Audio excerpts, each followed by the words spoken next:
Oh, yes. Oh, yes. We go and deliver the performance of the season with a 5-1 victory at the Eco Power Stadium. Well, yes, we step into this Christmas. We are 17th, I think it is, because of Peterborough getting a bloody win at the end. But it's all good, folks, absolutely. And Talai was our rocket man today.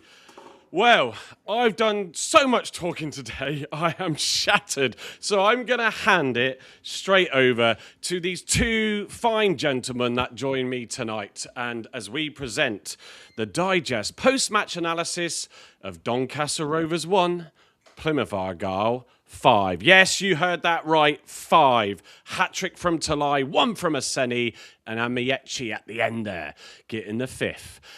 Gavin, just quickly, how are you feeling today? It's bittersweet, mate. I think, as Andy Prowse has just said, the old share price is down. Oh God! Don't say it. Don't say it. You didn't say it at all on Thursday. Don't. No. But I've took it all out. It's all gone back into cash until we start losing again. It's pointless otherwise, isn't it? So Hypnos, get out while you can, because there's going to be less bedwetting, certainly across the southwest for a while. Because even the Scum won 3-0. Wow. So there we are. Is what it is. But you're feeling good. I'm jaded. It's probably the right word. It's been a long year, and I'm just starting my 2 weeks off. So, but spirits are high, I think, and not the distilled version either.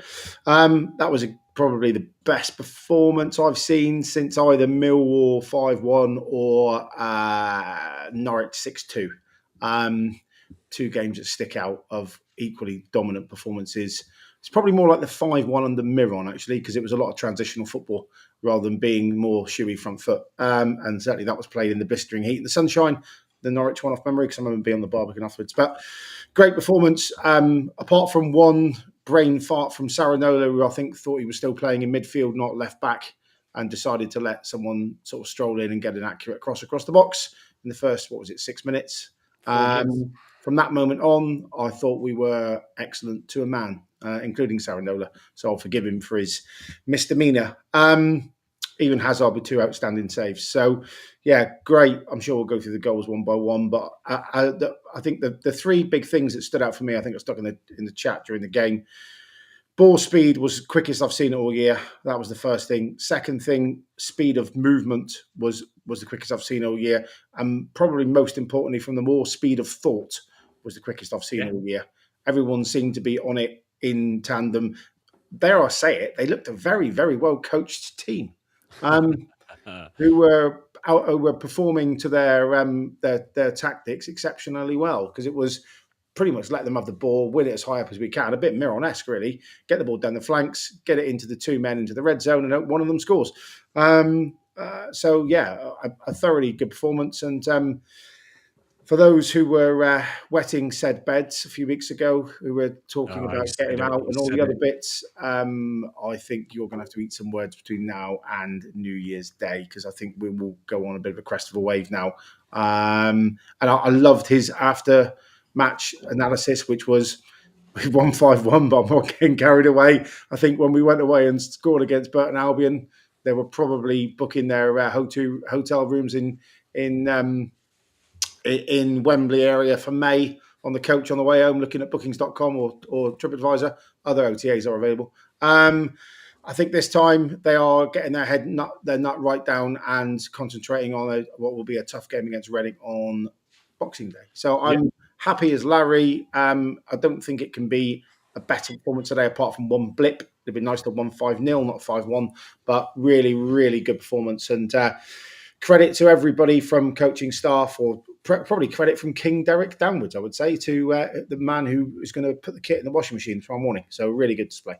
Yeah, absolutely. Guys, hopefully I'm coming across all right. We did have some issues before going live. I think my Mac has given up the ghost of having to have me pit up with it for several hours today with the watch long earlier. But Andy, you got to see the game today. You obviously flew across to France as well. It was Gavin that sort of said a lot there, but the thing for me was the the pace of the game. Argyle were quickly getting the ball moving around.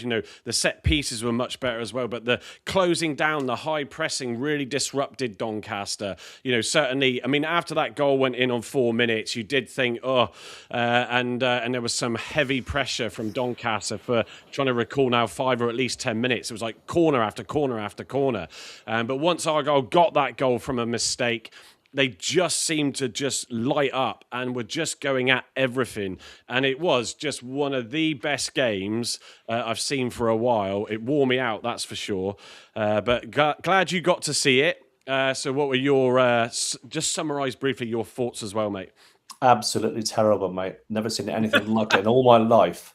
The fact that this person's jumping around like a lunatic, but the football was good. I'm talking about Mike's goal celebrations, and if you haven't seen them yet, I'll show them later.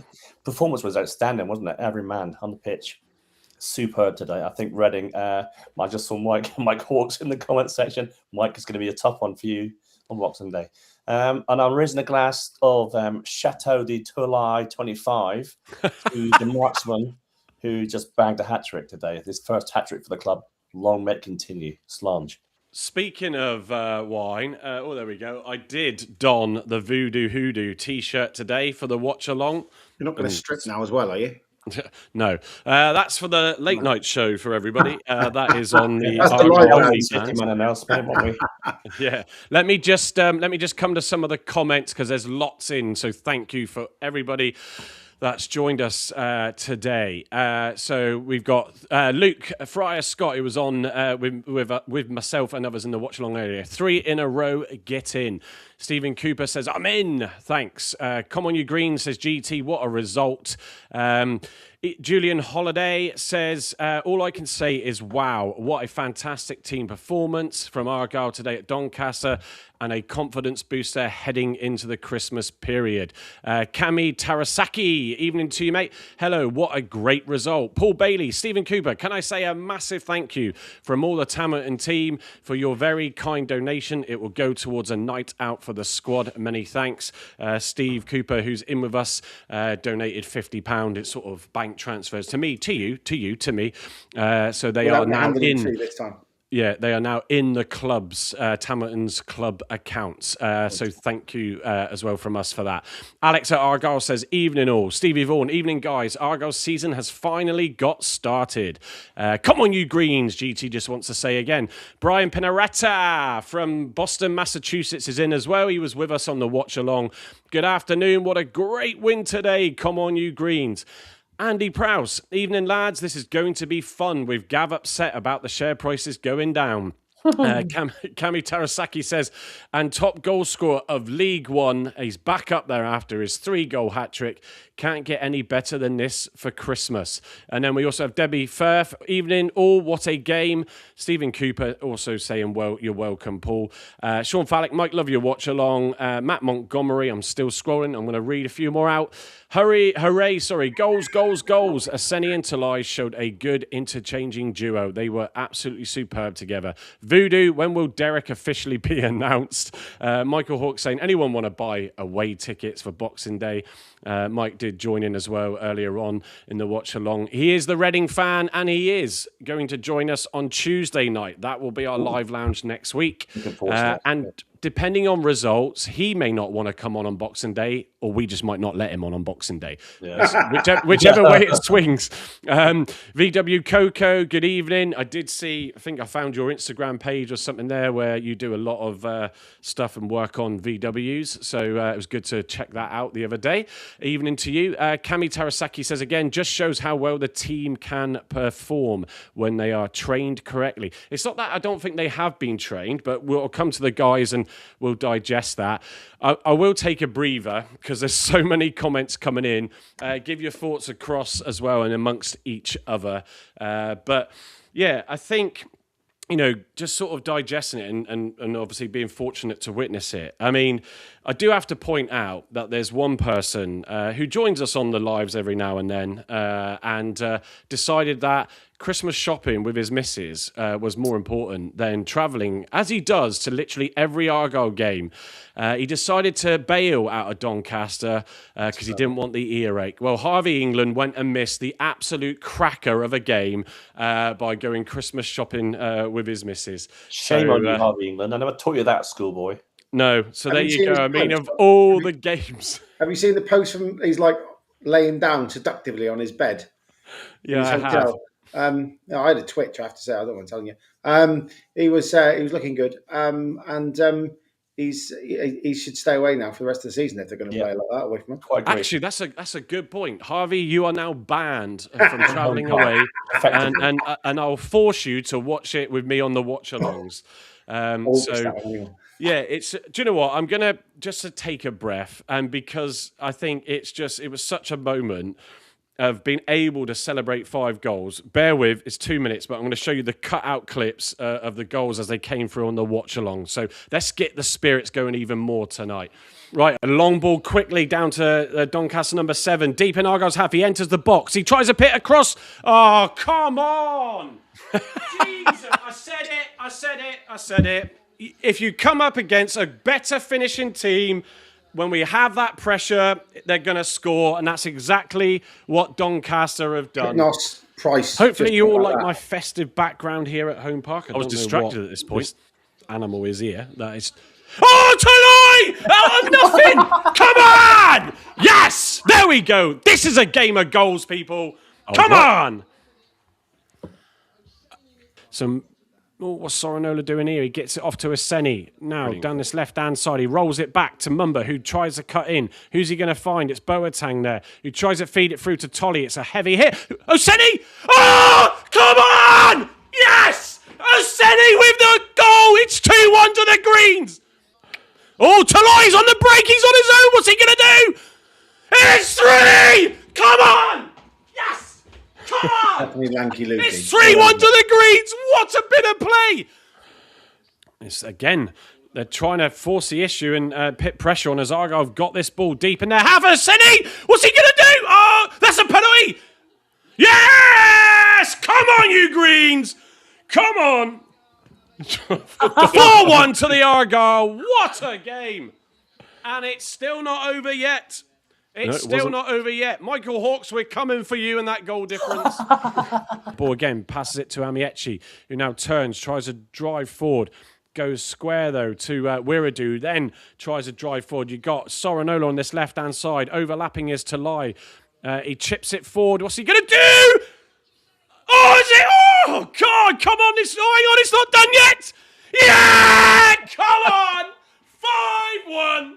Amiechi with the goal. It was going all over the place in the box. Superb.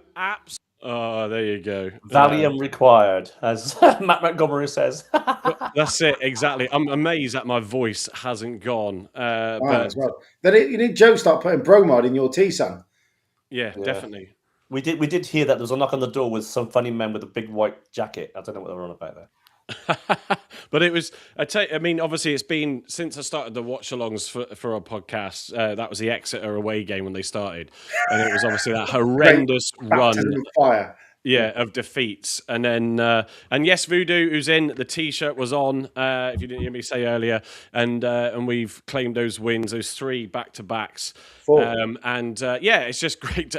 When was the last time we just had such a great game and score loads of goals? I think you alluded to it, Gavin, earlier in your pitch at the start. But it's just nuts. Let me just read a few more comments because they are coming in thick and fast. Argo83 says, I went Mike on Sky Sports Plus, vote Crazy Pilgrim. I want Mike on Sky Sports Plus, sorry, vote the Crazy Pilgrim. Matt Montgomery, yet Valium for Mike at Block 9. Argyle have won the FA Cup, not just beat Doncaster. Benny Van Life says, Santa's Little Helper meets Green Street. Funny. GT says, what a great watch along. Stephen Cooper, well done to Alex. Blog, Harvey's apprentice.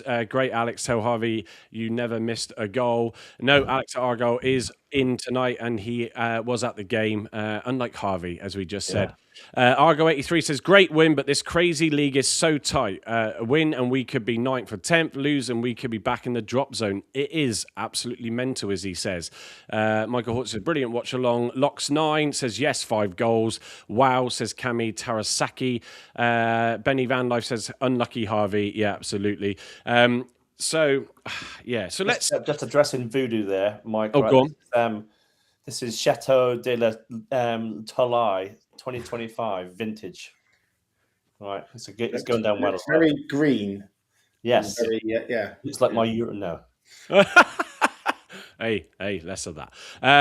It's good. Laura Camille is in as well from Canada. So great day for us in Canada. Watching this as 3 foot of snow. Wow, on the ground, and -8. Didn't start well and didn't see what was to come next, but sure enjoyed it. So let's break it down a little bit amongst the 3 of us. So it was that awful start. With us going down on 4 minutes, and you just thought to yourself, oh, really, not again? And it was the play. I have got the goals. I've got the highlights from Sky Sports, so I'll show them later. But it was just one of those where it was silly defending. Gavin said that Sorinola got caught out a bit, and I think Rules was with him as well. When that number 7, who did cause a few problems for Argyle all game, just cut into the box and unchallenged really as he went in, got the ball across the deck to their number 9, Hanlon, is it, who was on his own, really. I think Ross was caught a little bit out there, Andy. Should have been really watching his man. But it was a great goal, and they just seemed to move the ball so well in that early spell. They get the goal, loads of corners back to back, and you're thinking this could be an absolute nightmare. Like I said, we've come up against a team that could finish, and but it obviously, luckily, didn't end up that way in the end. I mean, bear in mind they'd just given Cardiff a good game, and Cardiff are no slouches, the top of the league for a reason, and they gave them a good game, and then they started on the front foot, in the first sort of 10 minutes or so, really going at us and getting the goal, of course. And I thought, oh no, this is going to be a long afternoon. But we've done something we haven't done for a long time. We dug in deep and started creating and scoring goals. And when was the last time we saw 5 goals away from home like that? It's incredible. Yeah, it's just 4 at Burton, but 5 away from home.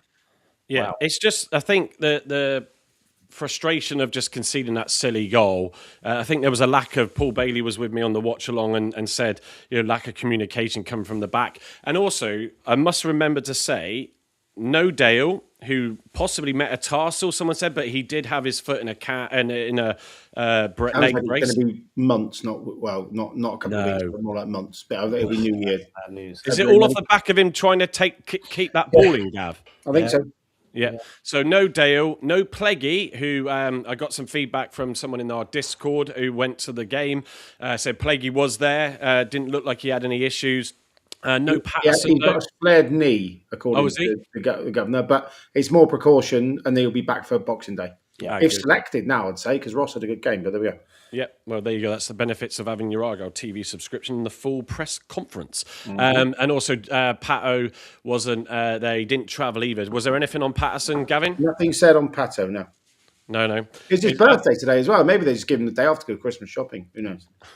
Well, maybe he was shopping with Harvey. The surprise on the bench as well was Sam Heyman. It was his birthday today as well. Caught that from Cleverly at the end there. He made it onto the bench. Wasn't used in the end, but it was good. But yes, when you consider those players that were out, Gavin, it's still a great turnaround as I try to get his attention off his phone. Sorry, I'm just researching something. I was researching the stats. No, for me, to play like that without Dale, who I think has been our standout for the last month, and I must admit, we were debating the lineup, what the formation was going to be, and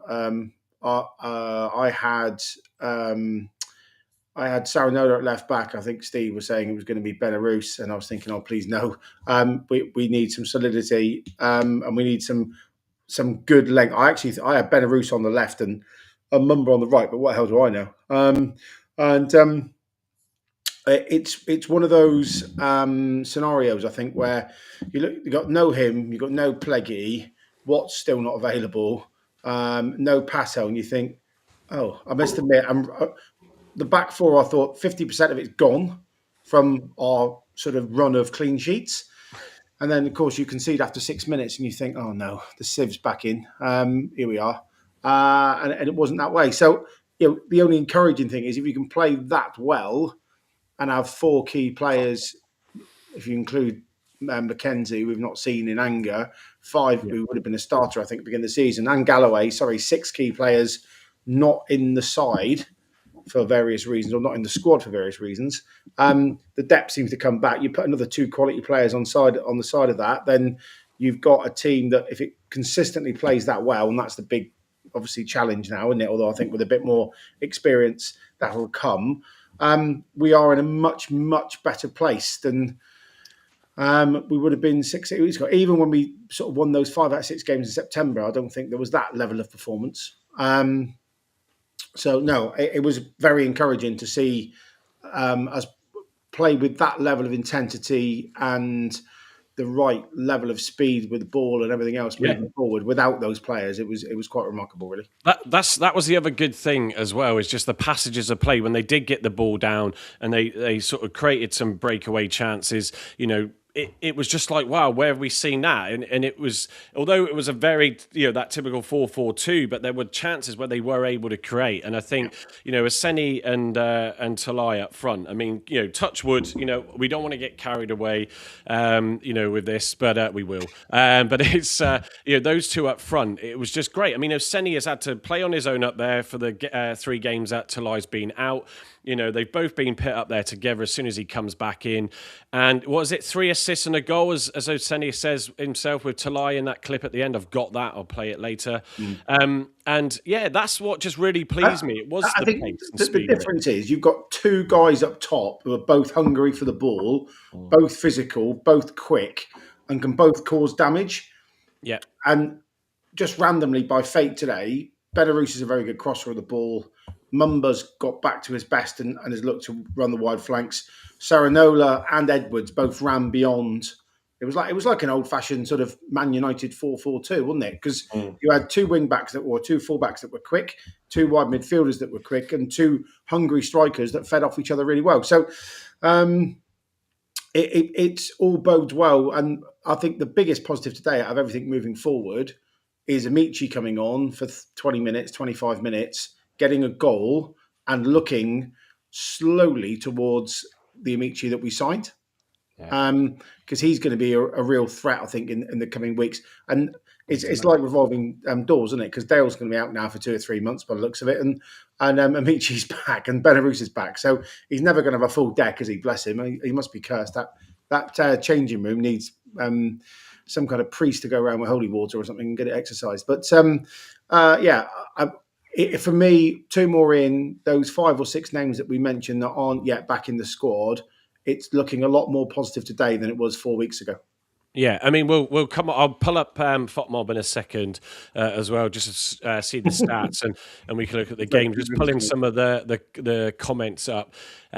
Stevie Vaughan saying TC said Pleggy has an angry knee, but should be available for Boxing Day, as Gavin said. Steve Cooper said Doncaster manager Grant McCann said that we got the best striker in the league, could not handle him. He was, and I did comment on it in the game, causing all their back line a problem, and that was good to see as well. Ben Collins is in. Evening to you, Ben. He's got his 2 Christmas jumpers as well, so he'll be wearing them with pride on Boxing Day, I'm sure, Ben. Say again? He's going to wear both of them on Boxing Day. Well, it's cold, isn't it? I mean, it will be cold. He's going to put them both on, yeah? No? Dad, the Janner as well, joined me for the watch-along. Do you think they might send Dale back? Well, it could be a potential now with that, if it's going to be as bad as it is. If he's March, April, they may well send him back injured.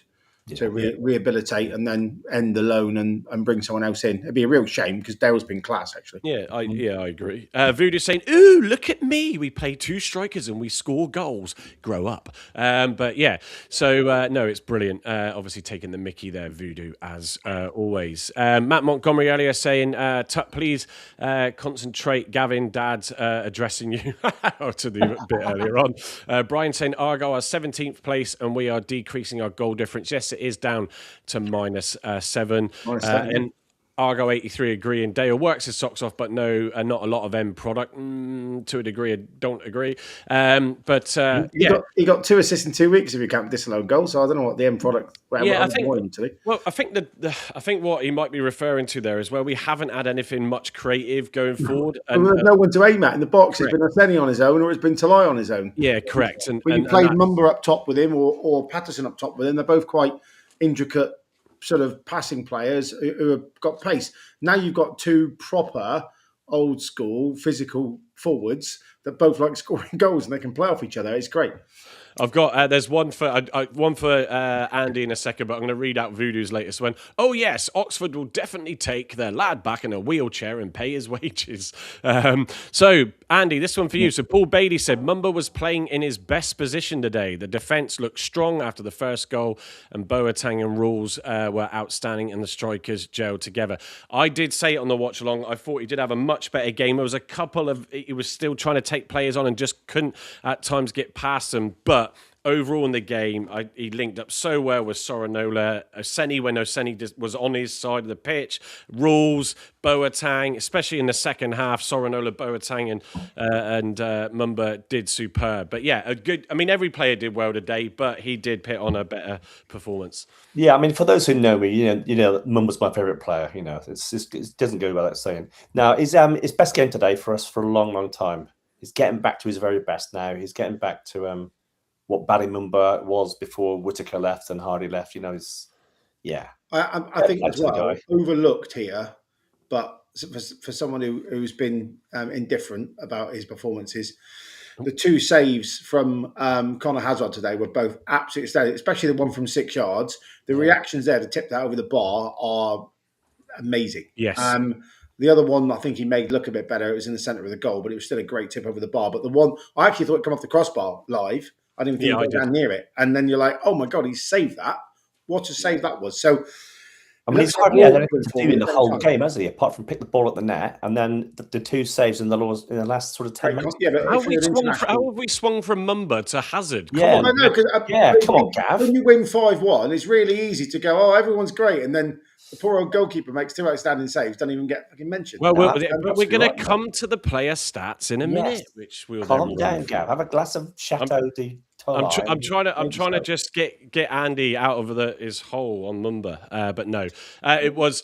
Just to finish on that point, it was a good one from Mumba today, as he has come up. And also Sorinola. So I've pulled up the stats on the screen. You can see the 5-1 there. We'll just hold it there for a little bit longer as Sophie finishes off her crisps. There we go, the goal. So 4 minutes from Hanlon in the first half. And then Talai, 11, 23, 73 from the penalty. Aseni on 22 and Amiechi on 89.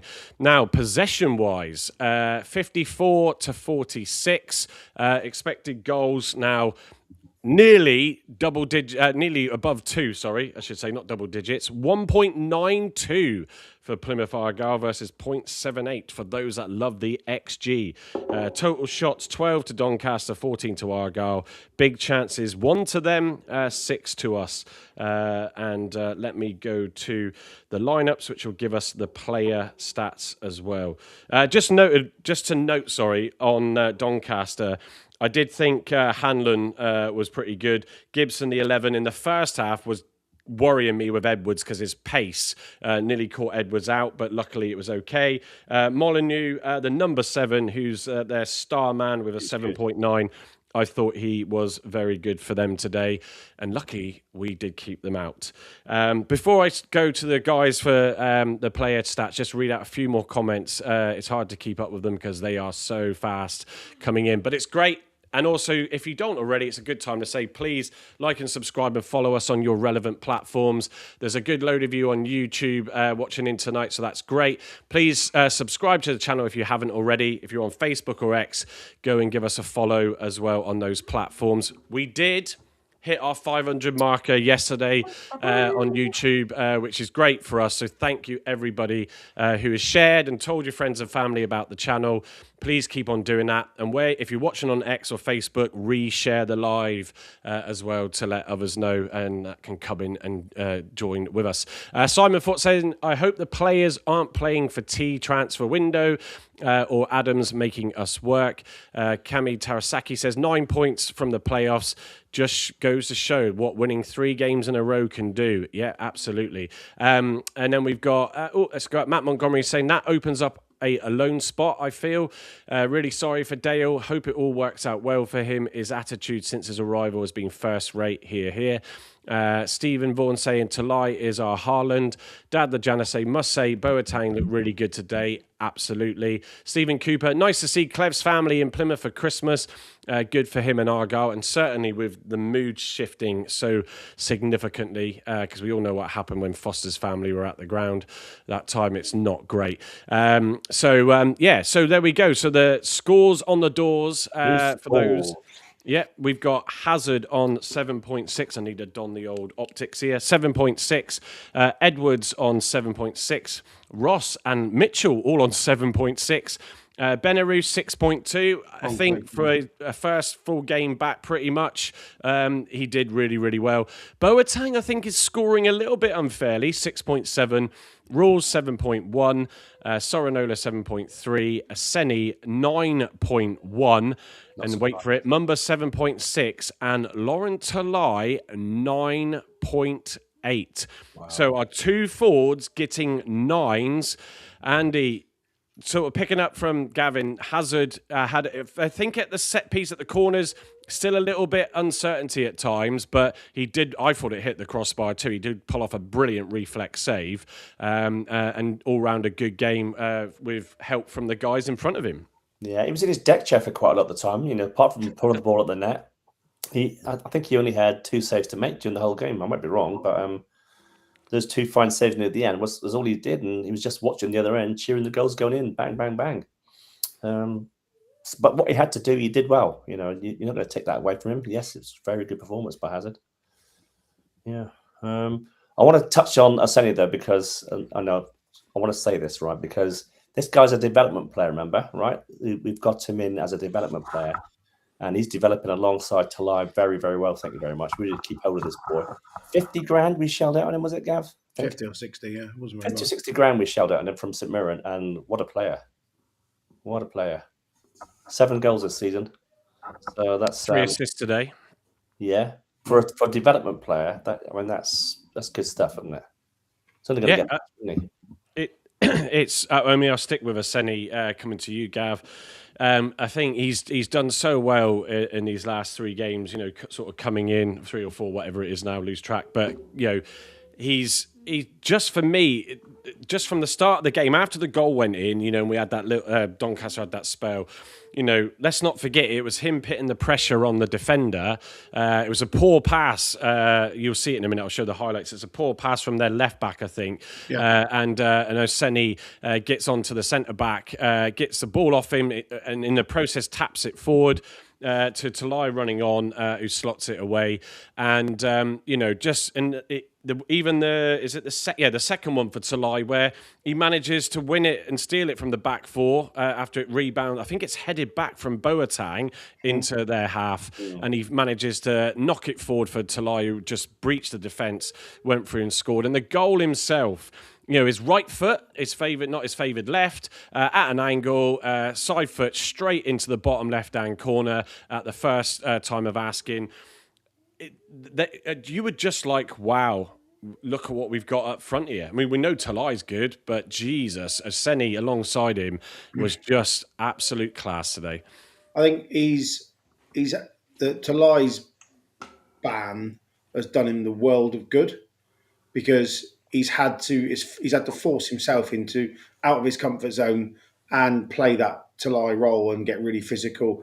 I criticised him, I can't remember when it was, 3, 4, 5 weeks ago, about him, the mentality of him and Talai. You can see Talai's always going to get there first. He'll smash people out of the way with his shoulders. He is a man possessed trying to get the ball, certainly in the attacking third.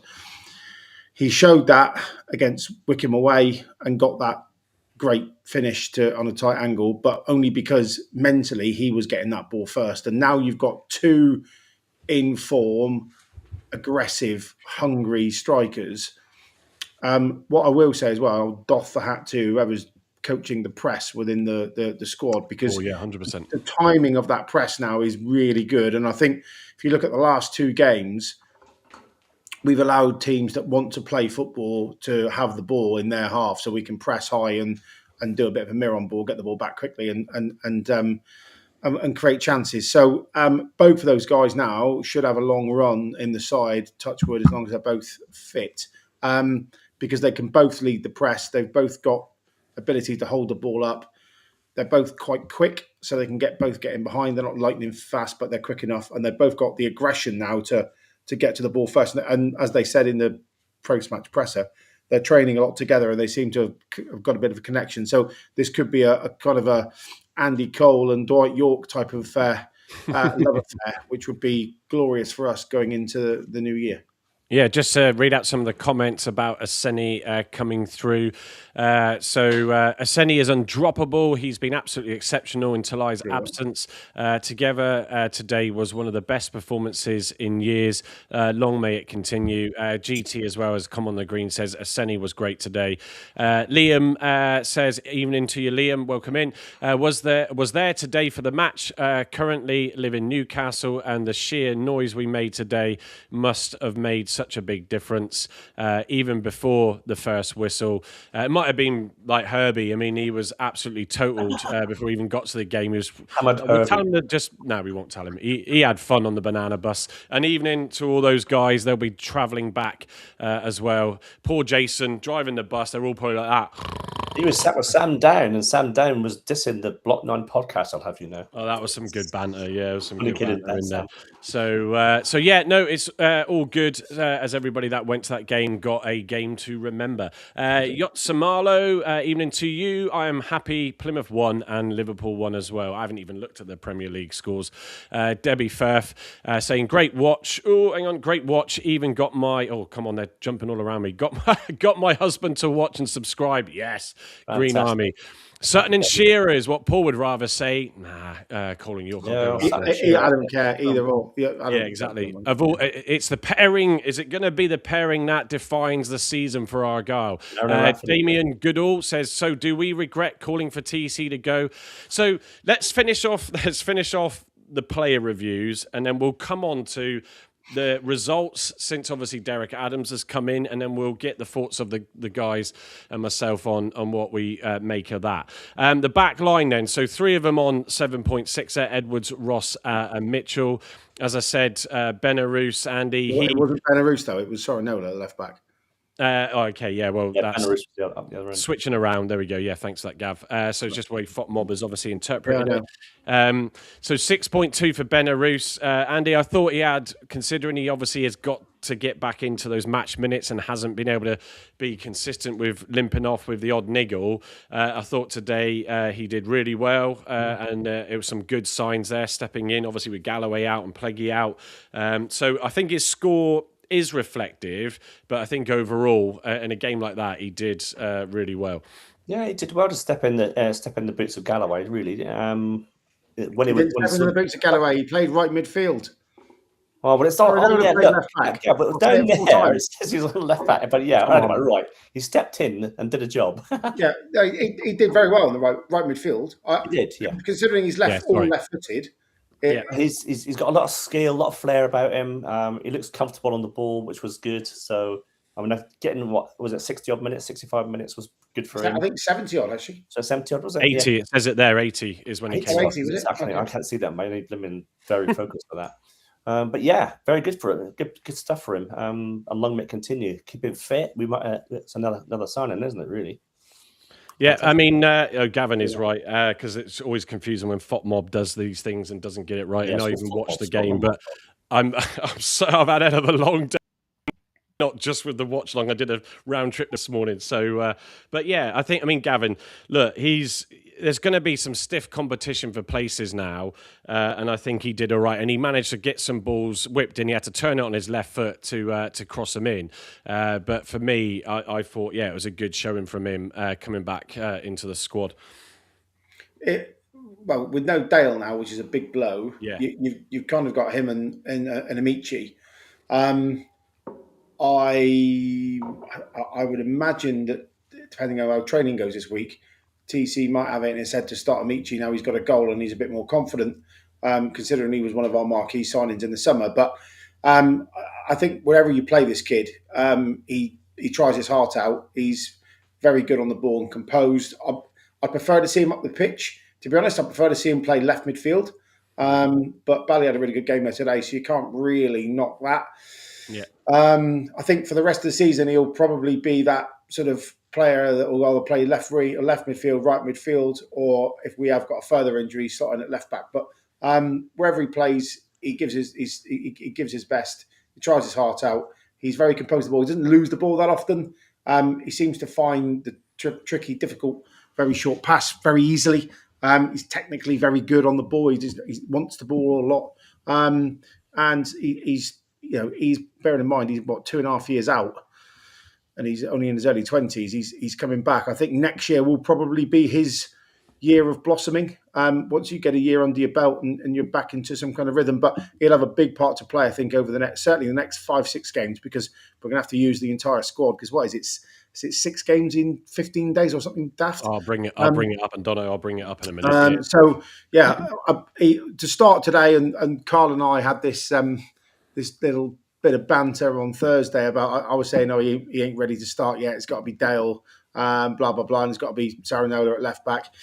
Well, he started, and he didn't do us any harm at all. I thought he was very composed. And he's good set piece as well, although so is Rolls with his left peg. So you've got 2 natural left-sided players who can hit a dead ball. So good, very good. Yeah, I think I'll switch it to Soranola now for where those two should be. For me, I think quite a few people have been disappointed with his performances in recent games.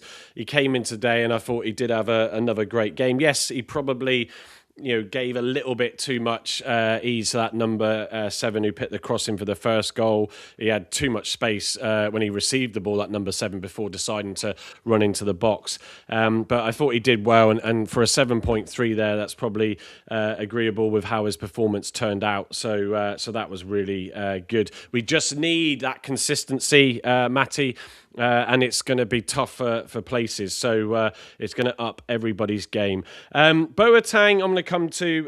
well, actually, before I move on, the back... Mitchell, Ross and Edwards. Obviously, Ross is trying to make his mark again with Pleggy being out to try and take that spot. So there's good competition for that there. I thought Mitchell had another solid game. And Edwards, to be fair, although he struggled with the pace, that was quite evident in the game. In both halves, he struggled a bit with the pace, but he was heading most corners away. He was driving forward and doing a lot. Again, he's got back in to the rhythm of his game. I mean, Andy, you even said to us in the green room, should we call it that before the live? But you said he was your man of the match. Yeah, I thought he was brilliant, outstanding today, Joe Edwards. There was times when he was up the pitch, calling for the ball. I think when Asani was in the box for the pen, he was in there calling for it to tap into the net. He was up there his back. It was a really busy game for him today, but I thought he was outstanding today, Joe Edwards. I think his football. He's always going to be, I think, 7.5 to 8.5. He's always going to get that. Yeah, granted, yeah. And the organisation of that defensive set as well, with him and Benarous on one side, and him and Ross in that little triangle with Rolls as well, who played on the right side of midfield. Their communication was outstanding. Apart from the goal, and there was one time got the left where Hazard makes a save from 5 or 6 yards. In 90 minutes, they didn't really threaten for a side that score a lot of goals by getting to the byline and flinging it back into the penalty spot. Really, really tough day at the office could have been. Edwards made his winger, but pretty much anonymous. But it's that experience, isn't it? It's having that experience. Joe Edwards in there, Rolls in midfield, and then you've got Talay up front scoring goals. All that experience is there now. We've got that depth. Yeah. Well, we're missing 400 odd games today from Dale. Yeah. And we still did a case. So superb. Every man today, superb. It's confidence today. If you look at the way they move the ball around and the patterns of play, this is probably what they've been doing every day in training. Which is why even Edwards was saying if we play like we train, we'll be okay. We haven't been. They are now, and that's clearly it must be very satisfying for TC. to see those patterns of play that they're obviously doing week in, week out of the training park actually come to fruition on a Saturday. Yeah, and I know someone the high press up and down the pitch as well was. the press was fantastic. Press was outstanding today. But again, that's about coaching, isn't it? And it's about everyone knowing their jobs. And it's not just the press. And Miron was a master at this well. It's when to press. Yes. And what order the team go into that press. And their back four shit themselves 3 or 4 times with the ball. Man, Senny's first tackle high gives a goal to lie. Without that high press, we wouldn't have scored that goal. And then we might have been 20 minutes 1-0 down, and then the heads might have dropped. So it's so important that, and I think he can have a glass of red tonight, TC, and have some real satisfaction of the team did as he wanted to, which is no mean feat. Well, my colleague who sits opposite me at work, Andy, he said to me on last week, I can't remember what day it was because a week flying by, but he said if a team press us, he said we struggle and we don't know what to do. And nail on the head today. Some of the best pressing I've seen Argyle in a while. Their tails were firmly since up. Mirror, I think. Since Mirror, that's run into the season. Yeah, it's a good shout. I know someone did ask in the chat earlier about what was TC happy at the end. I have got the free short clip. Gavin has watched the full clip on there, so we'll come to that in a minute. So I think it just seemed having Talai back in there and Talai scoring that first goal for us. It just gave us all a lift, give the fans a lift. The fans got behind the players, and when you get second and the third in quick succession as well, the whole game has suddenly just changed. Everything's looking rosy. I think that's overlooked as well because we've won 5-1. Yeah. We've come back from 1-0 down. Yes. Now, that's the first time this season we've got any points after conceding first. The only time we've done it and done it well was QPR in the Cup. When we were 2-0 down at half time, we won 3-2. Belarus and so that's the only time before today we've gone behind and got something out of the game. Right, so what that must do to the mindset of that team, which is not 1-0 down. Oh, here we go again, because I'm sure we all did it in 5 minutes in. Oh no, this is it. I saw the comments on Twitter. We might as well go home now, and there was a couple of TC outs, and I saw the share price start to rocket on the old bedwetters. Thought, here we go. At least I'll get some money out of today. And then bang bang, high press.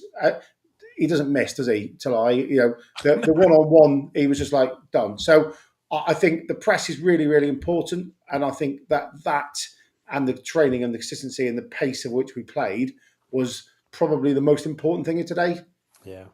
Yeah, I'd tell you, and one to definitely watch will be Aaron Kuzak's analysis when 100%. Assuming that he's doing that with the Christmas break, I imagine he will do. Yeah, they're doing it Monday. Yeah, right, cool. So I want to wrap up some of these players. I want to get to the highlights as well. Sort of coming into saying a 6.7. Not the lowest. Belarus was the lowest with 6.2. But for me, I felt in the last few games that Boateng has just lacked a bit of intensity, a little bit of strength. He's been a little bit soft going in on the challenges. And today, I think he did so many things right and so many things that he was doing well when he was playing well earlier in the season. And there was times where he wasn't pressuring or feeling pressured to get rid of the ball, holding the defender off, looking for the pass down the right to Belarus at times. And I thought he did really well, linking up, notably in the second half, I think it was with Mumba and Soranola as we were shooting towards that left-hand side of the pitch. I think he just seemed to come alive. Obviously, of course, it helps when everybody's on a positive and playing well, everybody plays well. You feel a bit more confident. You give yourself more time on the ball to think about what you're going to do. Yeah, but for me, I think he probably could have scraped into the sevens with today's performance. Rolls alongside him. He had that experienced head with Rolls beside him. So come on, let me do bulk of this, and it sort of freed him up a little bit to go and venture forward a bit with Mumba and people like that. Well, let me click on his profile because he did feed a Senny for the penalty, and it's not on there. Yes, he did. Yeah. So I just thought I'd look at that. It says assist, none. He did, I suppose, because it wasn't a goal. It's not strictly an assist because they didn't score from it. Yeah, as I just realised. Because it's the bit before the goal, isn't it? Yeah, so, just as I literally said it, but it was a great ball, great vision, and it was his header. I think that came back for, was it Talai's second where Senny then flicks it on. So If you deserved, look I at think. And for a long midfield, time, to be fair to if you Boateng. look, if you look at the midfield battle today, Yeah. Rolsey gets his foot in with his experience. He seems to be able to just disrupt the ball. Yeah. What's happening now that probably wasn't happening before with McCabe and Boateng there is once the ball's dislodged, the second ball is normally picked up by Boateng.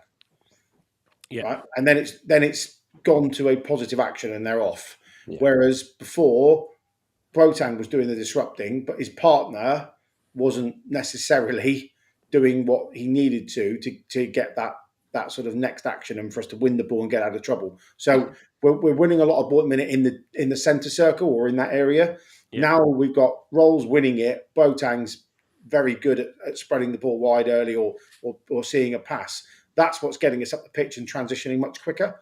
And it's the dark arts of Rolsey, really, of knowing where to be, when to be, and how to disrupt. So if you look at those 3 or 4 times today, well, that was just a perfect example where they one won the ball, one picked it up, and it went quickly. And you've got to hunt in pairs and hunt in packs, and I think that's what they've done really well.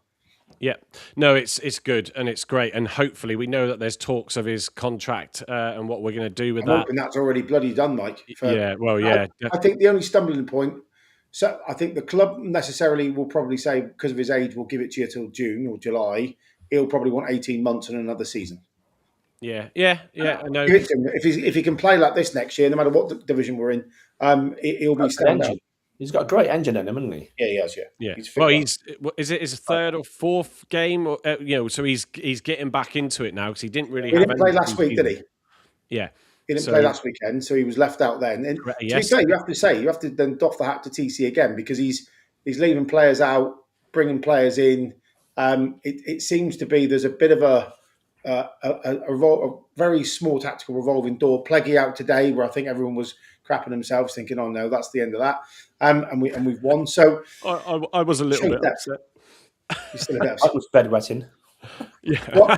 The young kid on Twitter was straight on, wasn't he? The one who likes young Sheldon was straight on. He was about 30 seconds after the team were announced. He was on it, giving TC shit. Yeah, so just moving then forward, obviously Mumba we've touched upon as well, 7.6 there, having a good game. Just a note, actually, it was him and Rules getting in a bit of a scrap to a degree. Well, the other player wanted to probably knock his lights out, it seemed, from watching it, but those two with the yellow card. Mumba got booked because of that as well. He got all excited. Yeah, and he didn't need to. I remember saying, don't get involved. I didn't see his actual yellow for that, so I did wonder if it would be for that.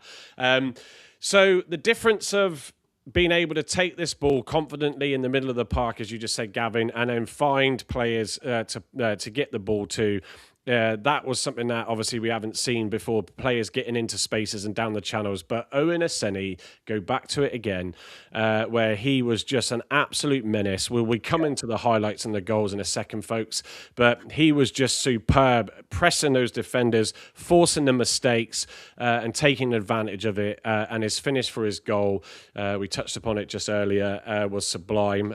So we'll come to the highlights. We've said, we're not saying that we've said enough about Aseni, but we've said a lot already, and we still will do in a minute. But 9.1 for his rating there, only bettered by Talai on 9.8. But if it wasn't for Aseni with the setups, then he wouldn't have been able to get those goals. And as I think you said, Gavin, the finishing of Talai it just oozes confidence. So that 3-game ban definitely got him fired up. He's one of those players where I've said it at Home Park, when he's gone through, just tap my brother on the shoulder, he's going to score. It's done. There aren't many players that have played for the club. I don't think that Tynan maybe. I was having this chat with Matt, Ninja Matt on Twitter earlier. I don't think there's many players that you have so much certainty one-on-one or going through, or like the first goal where he's up the penalty box. You just know he's putting it away. It's a 9.9 out of 10. He missed actually a sitter in the first half with his right foot, where the keeper spreads his leg and it goes out for a corner from another very good ball, actually, from Aseni. He made the right shot, though. That was the right choice. It was a great effort. And the weight of the slide ball from Aseni was superb. It was very Patson-esque, actually. Yeah. And he doesn't score on that occasion, and that was a big chance. But that's the only one I can remember since he's joined us, that was one of those where you think, oh, that was a big chance we could have scored then, should have scored there. Every single other one have been really, really, you just sit back and go, he scores. It's like a penalty, but when he's one-on-one, you just know it's like a hockey penalty. He's going to score. It is what it is. So, he's definitely the best striker in the league. There's no doubt about that. 11 goals. He's leading the stats. He's had 3 games off and he's leading the stats. And he puts himself about. He's got good pace, good speed. He wins his fair share in the air. Defensively at corners, he comes back and gets his head in the right play. And he did that 2 or 3 times in the first half. He's an all-round footballer, and by God, I'm so glad that there's no window where he can go and play somewhere else, because my arse will be done buttons, I have to say. If he goes next summer, it's going to be probably close to 8 figures rather than 7, which would be a great return for 1 year. And we try again, but hopefully he likes it here and he stays. But who knows? I think when we get promotion, Gav, when we get promotion to the Championship this year, because we are going to do it, Talai will stay with us. I think, I'm in the great side. If we get promoted, he'll stay. We will. If we don't, I'll be holding my breath from May to August. Yeah, because I think there'll be some money coming in. Let's enjoy him while. Absolutely! It's just great now. We've got, but if he doesn't get 20 goals now, there's something wrong, because we know how to feed him, and especially if him and Aseni up top stay, because they both play for each other so well. So what a find! Tom Randall got a fair share of shit, rightly so, because he did bring in some quite average players that seem to be getting better, but on some crazy money as well. I found out during the week. I'll tell you that off air. This guy was a real deal, and for 1.2 million, it's an absolute steal. It's like 500k more than Ryan Hardy. If you think he scored a hat-trick against, a dodgy side today, we'll get another dodgy side coming to Home Park on Boxing Day. He's going to score another hat-trick, isn't he? It's just getting the that's why I don't say things like that, Andy, because you just know damn well you're going to have to eat every fucking word. You just shut up about things like that. Well, I'll be quiet. Don't say them, because we can be smug after the event, but we definitely aren't smug before, because it's a funny old game, Saint. It's a funny old game. This league, I mean, let's be candid. This league is so just unbelievable. I mean, you can see it. You can see it on the screen share just then. Exeter 3 against Barnsley today. Who'd have thought that? They then enjoyed Christmas outside of the relegation zone. I'm just going to go to some of the comments. Told me off, Mike, didn't it?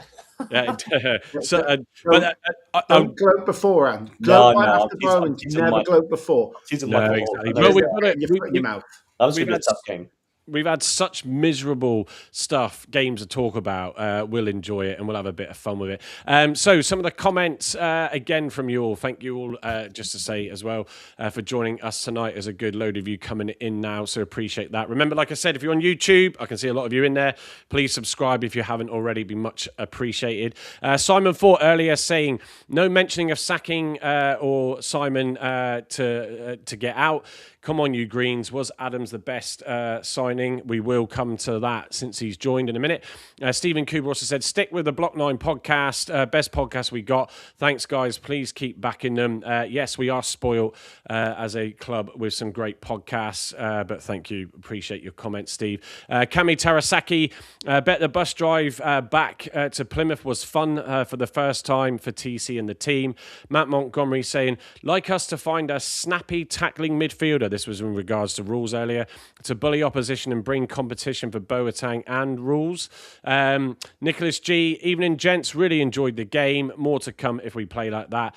And Evan, who joined us in, evening to you, Evan. He said, evening chaps, almost back home in Bath now.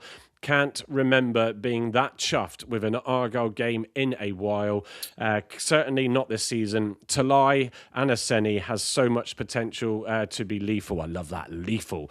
What else are we adding? Paul Bailey, Hardy not getting a sniff.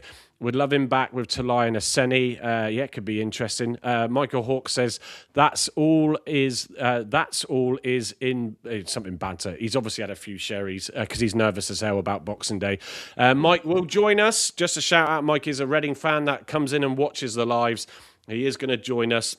all being well, on Tuesday to preview. And like I said, it's whether he wants to come in on Boxing Day or we want to let him in. That will all be dictated by the result. But we appreciate him joining in the conversations. Stephen Cooper, who was the guy who got to lie? Was it Randall, Gavin? Yes. Yeah.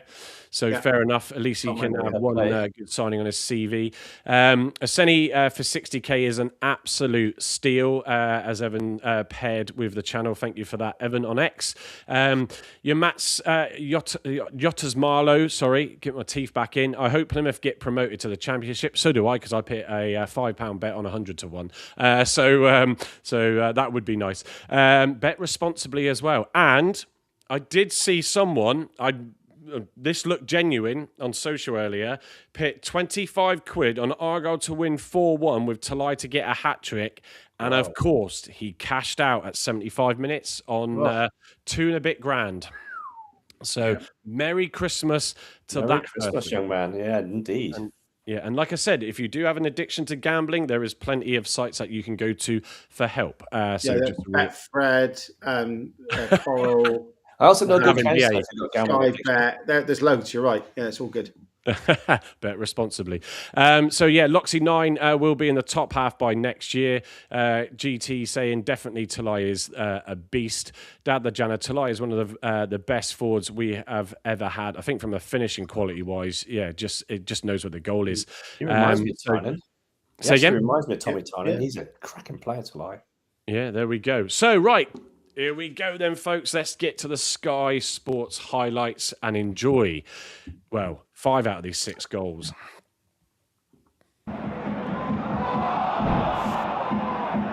Yeah, number 7, look, loads of space. Player. That's could be part of that. They scored so many goals like that this year. I think Peggy would have blocked that. Oh, yeah, Mike works for Betfred, didn't he? Get us some sponsorship, Mike. Look at that, Aseni chasing him down and Talai! Look at that. Didn't even need to take a touch. That's the confidence. This is how they finish. It's great ball by the way. Big control by Talai, actually, from the pace of that ball. Pace of the ball for Kirby. Yeah, Steve, I will come to the fixtures coming up. We've seen you post that a couple of times. Right inside the post. That's great accuracy. Yeah. There you go. Flick on from Aseni. Brilliant flick on. This is a nutmeg as well, I think. Yeah, through his legs. Oh, lovely. There's 2 like that. His legs. Oh, see it here then. I'm pretty sure this is a nut.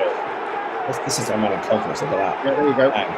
The legs closed. That's why the keeper can't support his legs. I have to say, I just want to roll it back a bit because the flick on from Aseni, I think, is just brilliant in the build up to this. Hang on, where is it going here?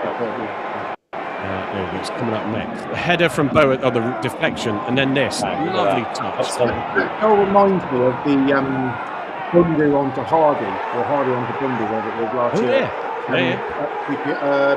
Blackburn. I can't remember all that. I've got rubbish memory. Keep his legs closed there, to be fair. Boateng involved. Boateng, that's brilliant. 3 balls from Boateng in this game. It's lost the defence by him. And a yellow, not a red, because he wasn't definitely going to score a goal. Yeah. That's clinical as well.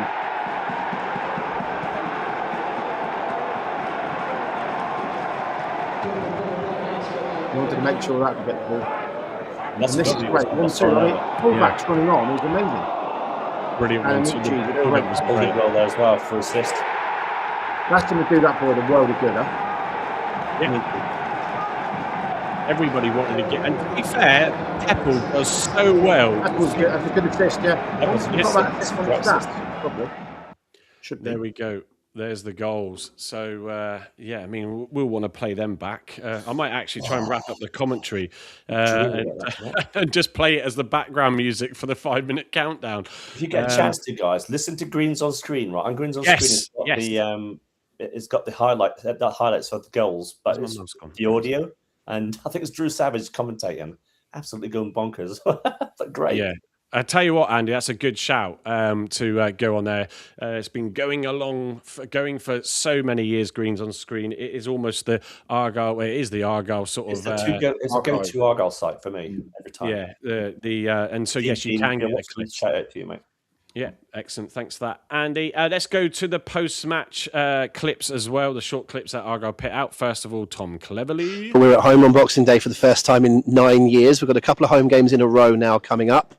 You've talked about rotating the squad and all that kind of thing. We can talk about that in the build-up. But for now, you must be looking forward to, once the niceties of Christmas Day are done, to have a nice home game on Boxing Day and see if we can continue the run. Yeah, I mean, I love the festive period in football. You know, there'll be full focus on Reading. I mean, it's an important time to spend with the family, but the main focus for me is what we do on Boxing Day against Reading. You know, that's what we do as men in football, and that's where my focus will be at. Yes, we're in a good moment. Hopefully, we'll have a couple more bodies back for that Boxing Day game. Mm-hmm. It's nice to see Sam Heyman here with the squad on his 17th birthday. He's deserved that chance. He played excellent in the Youth Cup, and he's but we should have a couple more bodies back for that Boxing Day game to strengthen us even more. I'll just also play the clip of 3 points, hat-trick, 3 assists, 1 goal. Come on, you Greens. Come on. And I thought I would have a little bit of fun earlier with the AI and do a little Christmas image of Talai with his bag. He's bringing back his sack of 3 points and the ball underneath him there for us this Christmas. So. He mentions obviously Sam Heyman. The youth team were so unlucky in the week. 1-0, they lost to Watford in their cup game, and it was a really, really good fixture. There was no stream of it to watch anywhere. Obviously, Tegan Finn missing in the lineup again today. He did do the full match on Tuesday, and that probably had a bearing as well. But it's great to see that there's another youth player, Andy, coming through. That obviously Cleverley's happy to put. He didn't see any minutes on his birthday, which was a shame. Maybe I think we use all the subs by come the end anyway. Yeah, I mean it's got to be exciting times if you're a young player coming through the ranks and you're suddenly thrust into the squad. You're thinking, "Am I going to get some minutes here?" You know, but even being in that place where we scored 5 goals and he's seen that and he's part of that, and even if he's just sat on a bench for goodness' sake, he's still part of it. So seeing those young players coming through, hopefully Tegan will break into the first team. You know, once we start winning a few more games and getting up higher up the table. Yeah. Just as a note, gents, I forgot to tell you earlier because of the issues I was having with a stream before we went live. I cannot chat, so whatever was just put in there, I cannot see that, just so you know. But Nicholas G saying, I thought the ref had a good game. It took me quite a while, I think, into the game to actually say anything about the ref, which says a lot about the referee. You'd rather they be invisible and not someone that you talk about. We've had some shocking refs in this league this season, apart from, I think it's Abigail Martin, I think that's her surname, in the Port Vale game, if I'm calling that correctly, who was brilliant. And the referee today, Gavin, if you can pick him up just to give him a shout out, I thought he was really, really good. Let a lot of stuff go. Wasn't overly fussy. Thought he dealt with the melee quite well, where he booked Rolls and one of their guys, a bit teasy, and then booked Mumba for being chopsy. It was, he let the game flow, didn't try and be all about him, was probably one of the better refs we've had, actually. Just on that note as well, when the red card from last Saturday for the girls was rescinded. Oh, right, okay. So we have Ellie Stevens back for the game. Real Bedford tomorrow? For Real Bedford, but we were 1-0 up when she got sent off. And it was a shocker of a decision, and that's his gift. I think it was like 40 grand for the prize money to go through to the next round, which was quite a lot of money in women's football. Anyway, there we are. So a world full of crap officials. We are. But today bucked the trend, which was nice. Did you think we should have had another pen today, though? I thought there was 2 penalty shouts there. You on about the Mumba one? Yeah. No. I think Mumba, with sort of obviously the excitement of goals galore and wanting to be on the score sheet, I felt his touch when he took it inside. He just overhit it with stretching. And for me, it was the right decision. In fairness, I think, Andy. That's fair. Yeah. It's that's how a few said in the chat on the watch along, "Oh, that was a pen." I was like, "It wasn't a pen." So yeah, good shout out to the referee and We've just had worse given against us, by the way, but that's by the by. Yeah, exactly. Well, there you go. Decent ref given the right decisions. And obviously, as Gavin was just saying about the Argyle ladies, it is tomorrow at home to Rail Bedford. 2 So o'clock. I won't be making that one because we are doing Santa Claus with the kids and going to Powderham Castle, which we do nice. every year because the Christmas lights display up there is absolutely fantastic. So looking forward to that. I'm just going to go back to the screen share on FOTMob. So a lot of talk about the impact that Derek Adams has made, and joining, with the Port Vale game where that one kicked off away and Argyle getting a 1-0 win at the bottom of the table clash. Then followed by a horrendous home performance against Northampton. Yeah, but there was a sending off in that as well, don't forget. Yeah. Oh, yeah, correct. Yeah, to lie with the elbow. 3-0 losing in that game. Then away to Leyton Orient with a 1-0 win. Was it Leyton Orient? Are they top with Cardiff? Who's top? No. That's Lincoln, sorry. That was a game and a half, it looked like today as well. Sorry. So 1-0 away to Leyton Orient, then at home to Bradford, which was a really good game at home park, end to end, but not on the right receiving end of that. And if I just skip forward, because the way it does the fixtures here, there we go. Then it was Wickham away, another 1-0 victory for us there. And then home to Rotherham, obviously last weekend. Scrappy game from our point of view, but we defended for our lives and got the 3 points. And there it is, the 5-1 victory. So has Derek Adams made an impact? Just a quick reaction from me. Clearly, I think probably what he's done is just told cleverly just to shore yourself up, go back to a traditional 4-4-2. Yeah, Plaguey obviously came back, a couple of games into that, which has helped massively. Mitchell as well, let's not forget, after the passing of his mum, that seems to have now he's sort of not got that out of his head. It's the wrong way of putting it, but he's got himself back up to tremendous standards in these last few games. But it's definitely not been the prettiest of football, and with lacking in, up front as well, certainly with Talai getting sent off.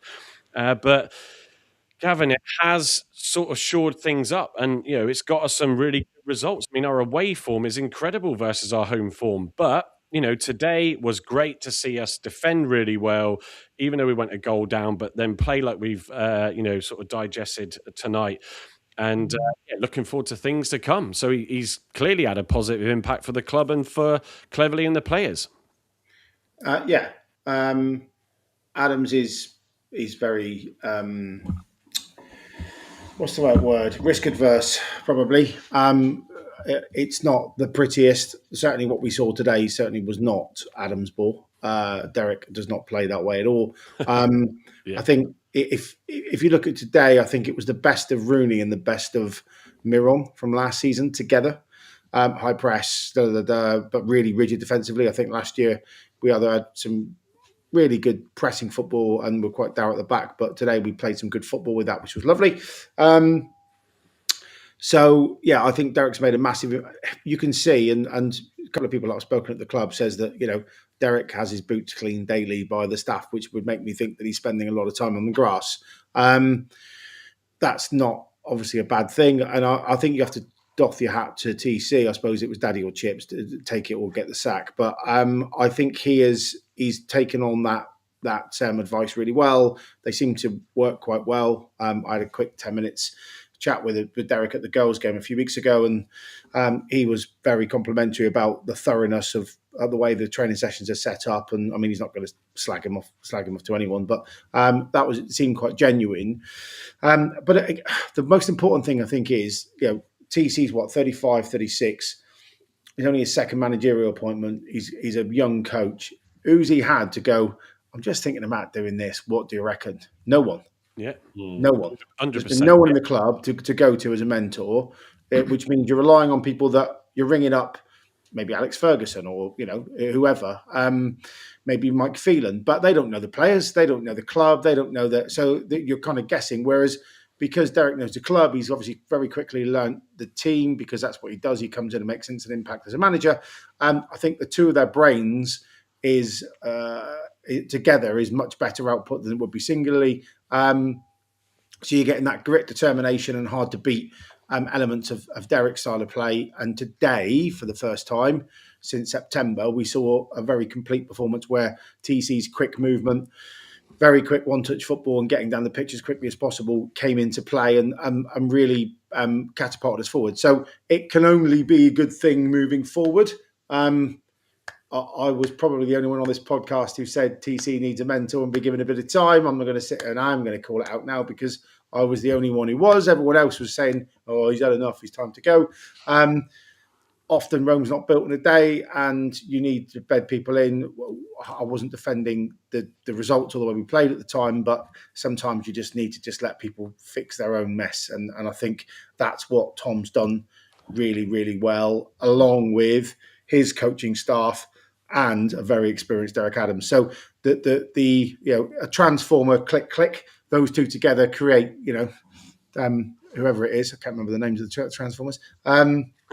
Optimus Prime. Optimus Prime, there we go, that'll do. He was a good one, wasn't he? So yeah, that works for me and long may that continue. And I'm just hoping that Derek pulls 2-3 pearlers out of his backside of players to sign in January. You go, wow, where the hell have you got him from? I think I said on Thursday, Uzbekistan's Premier League or whatever it's going to be.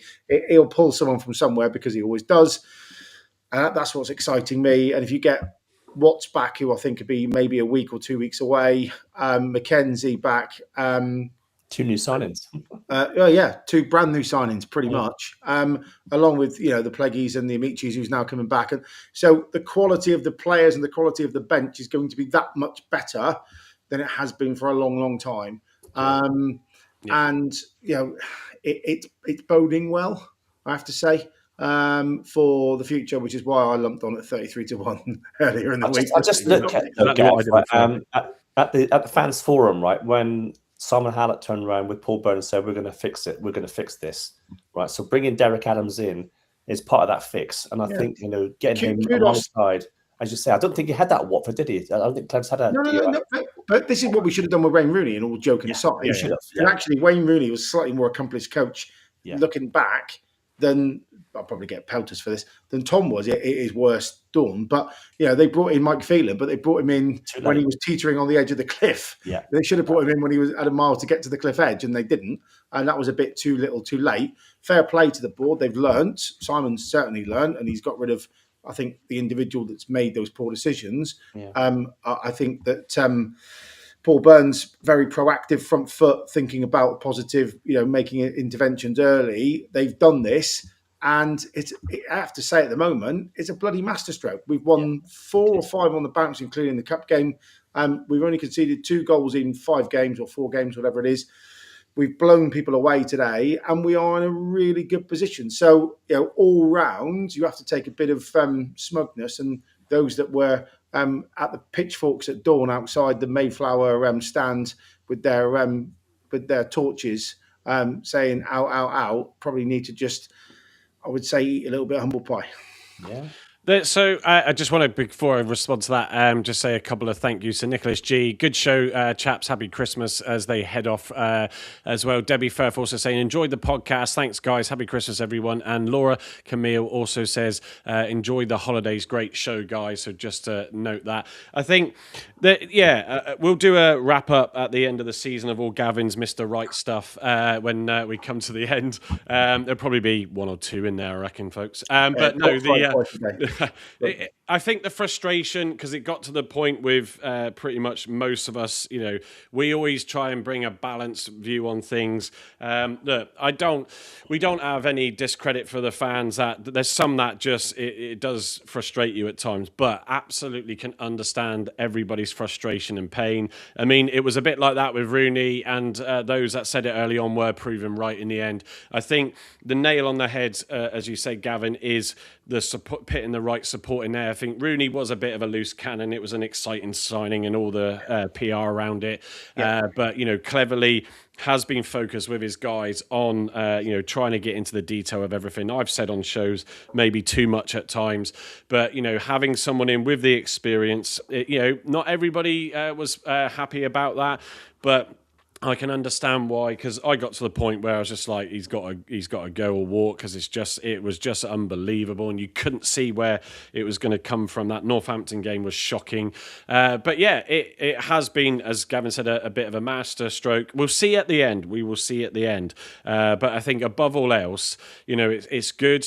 Some of those fans would have turned now as a result, but which is great. Fans are going to be like that. Some will be more flippant and up and down, and we've always. It's not deliberate. We're not happy clappers. We just look at it from our point of view. But yeah, so it's that's how we see it, and we don't always all disagree for sure. But no, I think it's asking that question though, Mike, isn't it? When was the last time we actually won 3 on the spin like this? God, yeah, don't know. Well, Steve will be the Steve stat man. Go and Google it, mate. It was the promotion year. It was the 101 year. It won the last 6 games of the season. It was, yeah. But we haven't won 3 in the bounce since. We certainly haven't won 3 away on the bounce. No, that was mad. No. Yeah. And we won more games away from home this season than Shuey ever did in that season. We're 4th in the league table. Yeah, I saw that.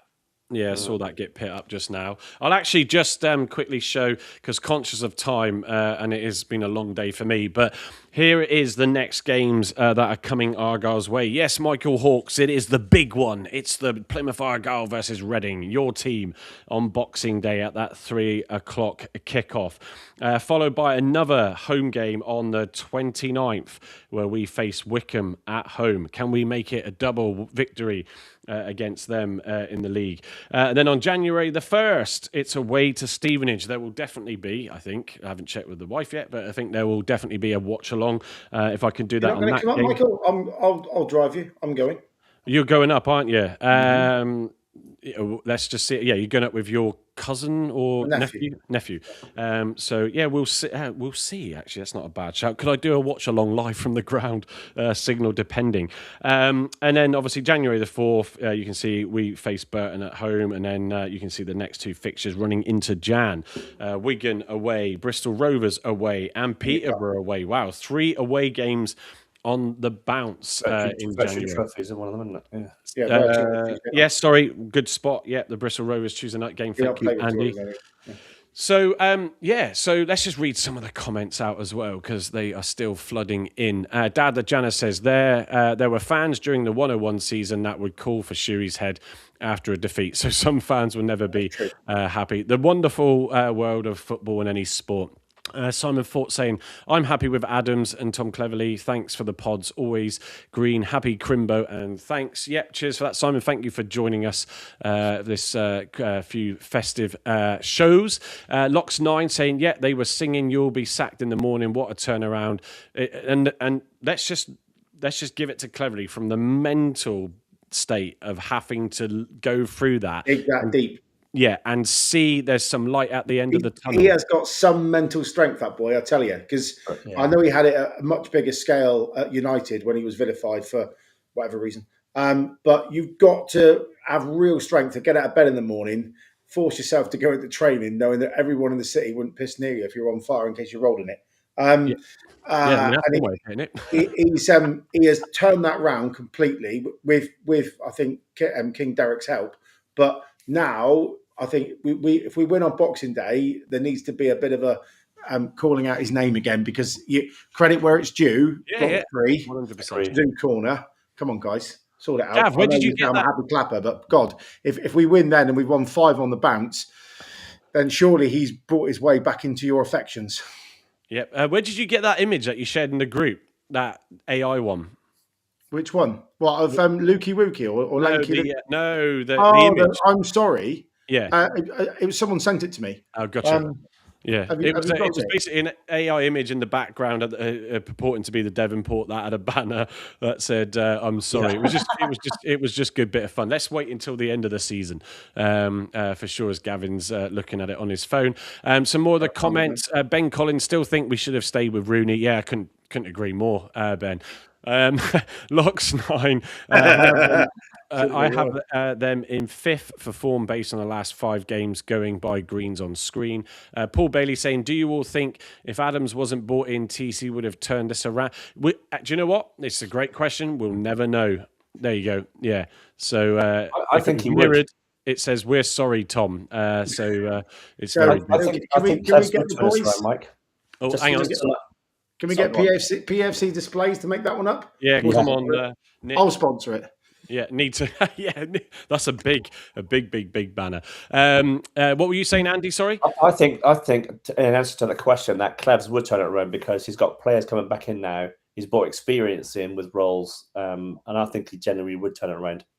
Yeah, look, we can give him Without that. Adams. We certainly won't know. I think from a club perspective, just add a final point on Adams, it was the experience that I said on a show as well that also the club needed, and certainly Paul Byrne in there, especially because obviously he doesn't officially start until January still.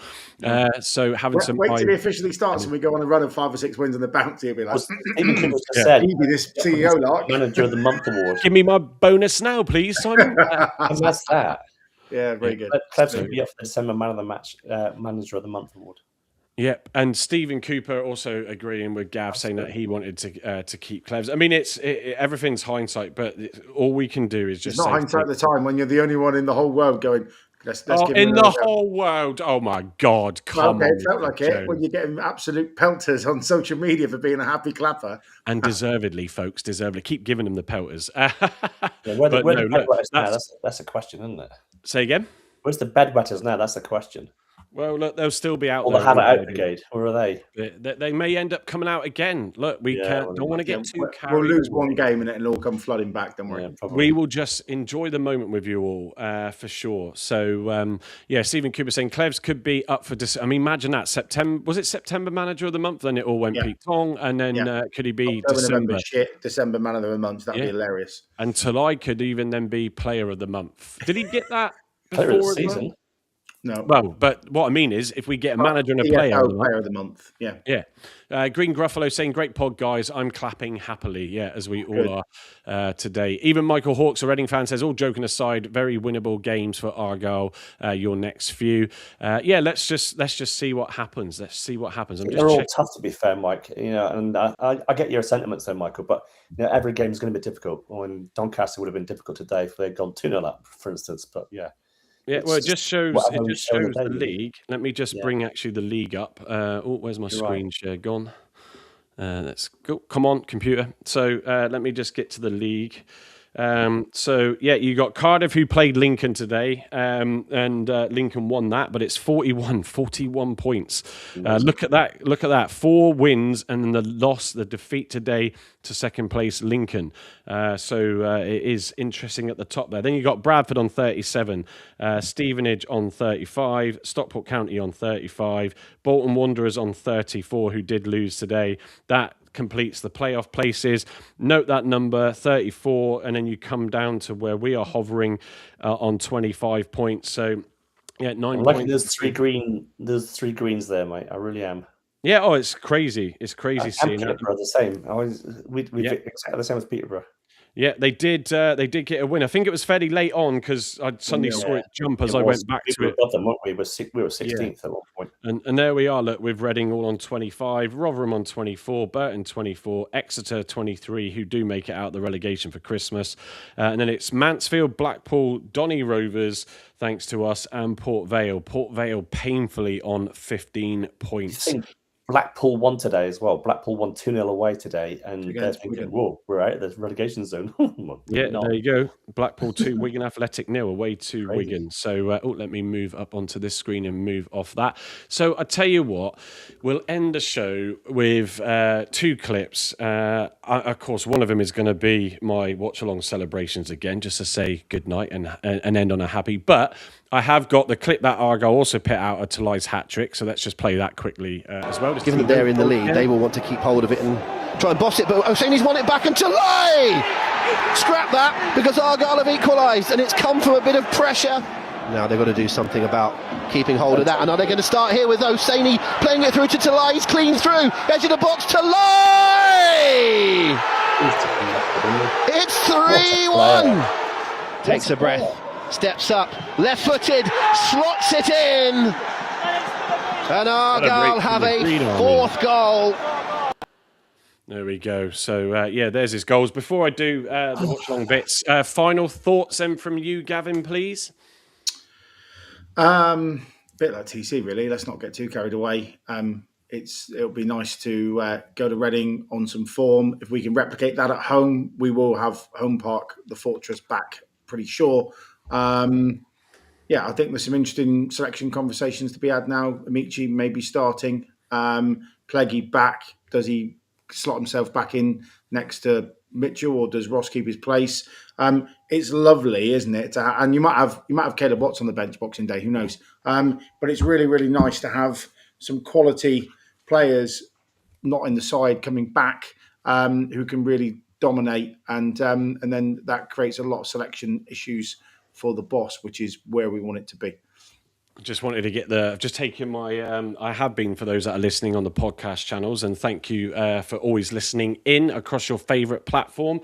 Don't forget, if you are listening in, we'd really appreciate a review. So click on those stars on wherever you're watching, listening, even Spotify or podcast. But I have been wearing my Buddy Elf outfit, which I wore for the watch along. I've just taken it off to reveal my Voodoo.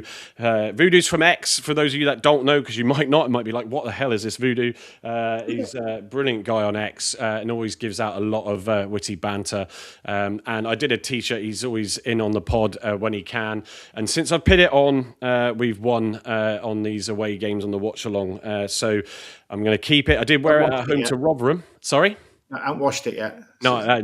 It'll stand up on its own by February. He's not taking it off. He sleeps in it as well. I do. And also, just to answer Voodoo's question earlier, for Christmas Day, Voodoo, I do have a bottle of 2018 Chateau Latour, which has been sat down for some time. So that's coming out. The cheese board. You did mention about a cheese board. There's loads of cheese. Sean went to Bath for 4 days, so you come back with about 4 grams worth of cheese. So that's not a problem. But I have a very smart bottle for Christmas Day, which I'll try and hold most of, I have to say. Blessed are the cheesemakers, that's what I say. Yeah. What's that, Andy? Blessed are the cheesemakers. Yeah. Your final thoughts, Andy, actually? My final thoughts, I'm actually looking forward to going to games again now. After that, that's a good shout. Despair, but no, I'm looking forward to going to games again now. And thanks to Mr. Martin Ingham, I did say I was going to give him a shout out. I shall be in the hospitality for the Reading game, so I shall see Gavin there. And he'll have a pint with Gav, my buddy, and hopefully cheer the boys on to another 3 points. Yeah, enjoy that. Let's read a few more comments before I play those clips. So let me scroll up a little bit here. Michael Hawks, great show as always, guys. Always enjoy. He will be on, just to shout out again, on Tuesday night with us as a Reading fan to give us his thoughts. We'll make it a good, fun one as well, of course. I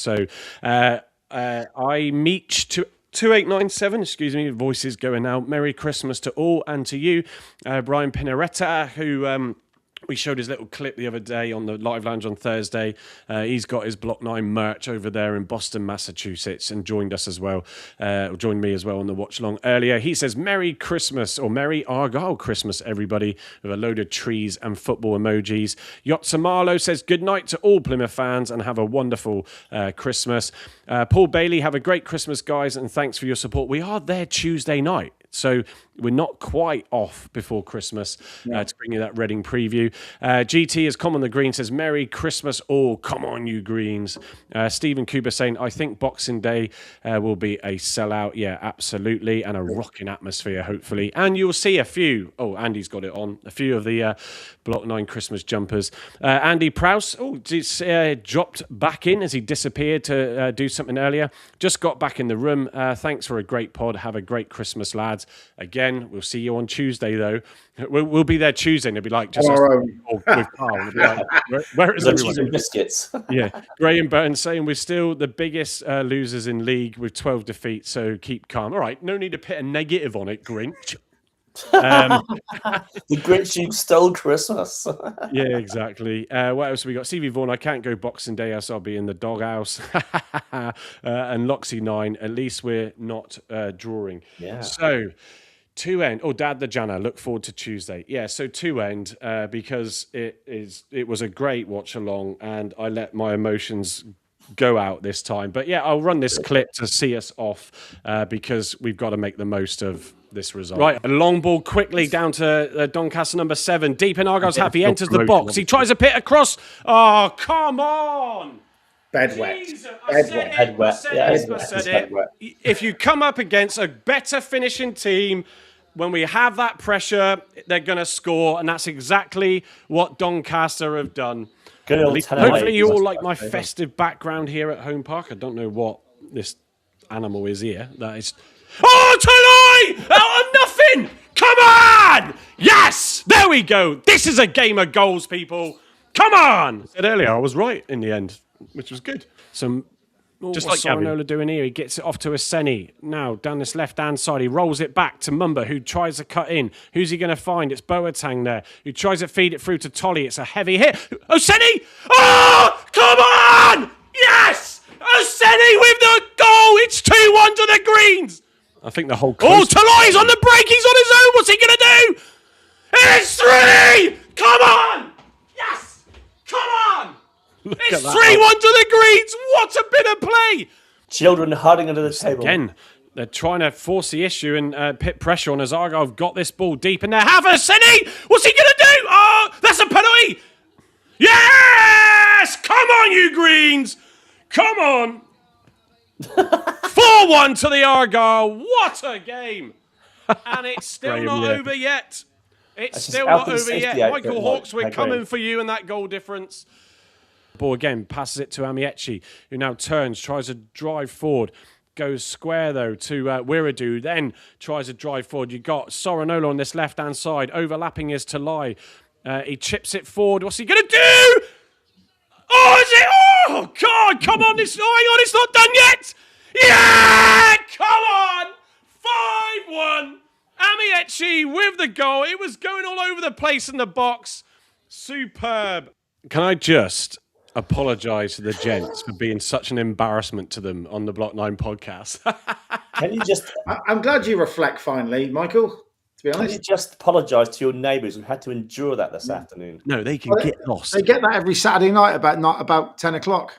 Yeah. Yeah. Wink, wink.